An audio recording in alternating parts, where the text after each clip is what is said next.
Мынау мұрты бар тақырбас кісінің өмірі сіздерді таң қалдырады. 8 жыл бойы соттасу, миллиондаған доллар өтемақы, кішкентай адамның алпауытпен айқасы. Шым-шытырыққа толы бұл оқиға сіздерге қызық болары сөзсіз. Ал мынау Nissan корпорациясы әлемдегі ең ірі көлік шығаратын компаниялардың бірі. Әлемдік рейтингі бойынша 9-шы орында. Ал мына суреттегі кісі де Nissan, яғни тегі Nissan, есімі Узи. Узи Nissan. Сонымен алпауыт компания бұл кісіге не үшін шүйлікті? Nissan корпорациясы 8 жыл соттасып, қарапайым адамнан қалай жеңілді? Бірақ Узи Nissan жеңісінің жемісін неге көре алмады? Мұның бәрін осы видеода айтып беремін. Сәнім YouTube арнасына қош келдіңіздер.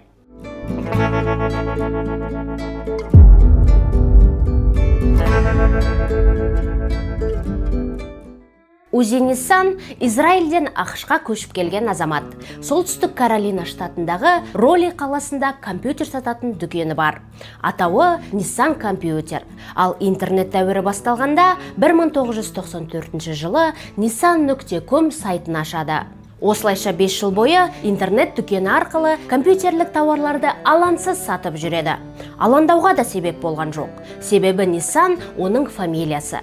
Бірақ күтпеген жерден оның өмірінде Nissan корпорациясы пайда болды. Бастапқыда корпорация өкілдері хабарласып, мәселені бейбіт түрде шешуді ұсынған. Яғни сайтты жауып, nissan.com доменін өз еркімен беруді сұрайды. Бірақ Узи үшін олардың өтініштері негізсіз болып көрінді. Себебі ол өзінің фамилиясын қолданып отыр. Ал бизнесі көлік саласына мүлдем қатысы жоқ. Бірақ корпорация тарапының шегінетін ойлары болмады. Өтініштері енді қатаң талаптарға айналды. Узи кезекті рет бас тартқан соң, алпауыт компания батыл әрекетке көшіп, 1999 жылы үстінен арыз түсіреді. Тауар белгісін ұрлады деп айыптап, 10 миллион доллар өтемақы талап етеді. Басқа адам болғанда бәлесінен аулақ деп соттасудан аяқ тартатын еді. Бірақ Узи Nissan емес, ол адвокат жалдап күресуге бел буды. Бірінші сот процесі 2 жылға созылып, 2002 жылы аяқталды. Сот шешімімен корпорацияның уәждері негізсіз деп танылды. Себебі Nissan адамның фамилиясы, ал кәсіпкердің бизнесі көлікке қатысы жоқ. Бірақ сотты жеңген Узи Nissanның қуанышы ұзаққа созылмады. Корпорация оны тағы да сотқа берді. Бұл жолы 10 миллион доллар өтемақы талап етпейді. Тек сайтты жауып, доменді берсе болғаны. Бірақ Узи ерекше қырсықтық таныта бастайды.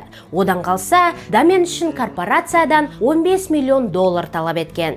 Сот процесі 2 жылға созылып, Узи кезекті рет жеңіп шықты. Бірақ 15 миллион доллар жайлы талабы негізсіз деп танылған. Корпорация өкілдері сабасына түспей, сотқа беруді доғарған жоқ. Сотқа береді, Узи жеңеді. Сотқа береді, Узи жеңеді. Осылайша тағы бірнеше сот процесі өтті. Арада 7 жылдай уақыт өткенде ғана Узи бәрін түсіне бастады. Себебі соттасу арзан тірлік емес. Адвокаттардың қызметі қымбат. Оған қоса бар назары сотқа бөлінгендіктен бизнесі жайында қалды. Жиған терген ақшасы да таусыла бастайды. Ал Nissan миллиардтаған ақшасы бар бай корпорация. Яғни жылдар бойы соттаса бере алады. Басқа малы қалмаған соң, Узи қорғану әдісін өзгертуді шешті. Аталмыш іске елдің назарын аудартып, телеарналар мен газеттерге сұхбаттар береді. Халықтан көмек сұрайды. Нәтижесінде бұл оқиға штат аумағында резонанс туғызып, қала тұрғындары митингтер және пикеттер ұйымдастыра бастаған. Тіпті Nissan көліктеріне бойкот жариялай бастайды. Бізде енді пайда болған бойкот құбылысы ақш-та атам заманнан бар екен. Сонымен 2007 жылы соңғы сот отырысы өтіп, Узи Nissan кезекті рет жеңіп шықты. Ал резонанстың ушыққанын қаламаған корпорация осымен шегінуді шешеді. Бірақ Узидің жеңісі тым қымбатқа түскен. 8 жылға созылған сот процесіне ол 3 миллион доллар жұмсаған. Мұның бәрі адвокаттардың қызметіне кеткен ақша. Кредиттерге белшесінен батып кетті. Ал жалғыз табыс көзі болған дүкені банкротқа ұшырады. Ал сот шешімімен Nissan корпорациясы оған тек 58 мың доллар төлеу керек. Бұл сома ешбір жыртығын жамауға жетпейді. Деректерге сүйенсек, 8 жылдық сот процесіне Nissan корпорациясы 20 миллион доллар ақша кетірген екен. Бірақ бәрібір жеңіліп қалды. Ал Узи үшін жеңіс тым қымбатқа түсті. Банкроттық, кредиттер, денсаулықтың нашарлауы, оған қоса отбасылық өмірі де күйреген. Яғни күйеуінің қырсықтығынан шаршаған әйелі оны тастап кеткен екен. Дүкені жабылғанымен Nissan.com доменін сол күйеу ешкімге сатқан жоқ. Ал Nissan корпорациясы nissanusa.com сайтын ашады. 2020 жылы 68 жастағы Узи Nissan коронавирустан қайтыс болды. 10 жыл бұрын өшіп қалған сайты достарының арқасында іске қосылып, еске алу парақшасына айналды. Сайт әлі күнге дейін істеп тұр, бірақ статистикасы өте өкінішті. Ешкім кірмейді. Қалай ойлайсыздар? Узи Nissanның мұншалықты қырсық болғаны дұрыс болды ма? Я, ол алып компанияны жеңді, бірақ жеңісі ол үшін тым қымбатқа түсті. Узи Nissanның орнында сіз болсаңыз не істер едіңіз? Пікірлеріңізді жаза кетіңіздер. Бонус ретінде тағы бір осыған ұқсас оқиғаны айтып берейін. Танысып қойыңыздар. Бұл канадалық 17 жасар жігіт Майк Роу. Мектеп оқушысы болғанымен, компьютерлік қызметтер көрсетумен айналысатын программист болған.